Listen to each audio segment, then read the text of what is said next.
Assalamualaikum, good evening mga minamahal kong Cotabateños. Isang tulog na lang po. At sana bago tayo matulog ay magdasal tayo para sa isang matiwasay, maayos, mapayapa na eleksyon sa Cotabato City at sana ay magwagi yaong talagang may malasakit sa kapwa, may pagmamahal sa ating mahal na lungsod at magsisilbi ng tunay at totoo para sa lahat sa ating mga barangay dito sa Cotabato City.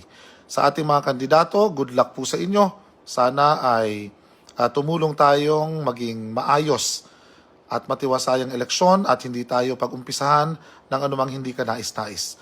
Nais kong i-take ang opportunity na ito na magpasalamat sa ating mga peacekeeping forces, lalo na sa Philippine National Police, sa Armed Forces of the Philippines, sa Philippine Army at sa Marines, at sa lahat ng law enforcement agencies na tumutulong upang maging panatag ang ating kalooban at maging maayos, matiwasay, mapayapa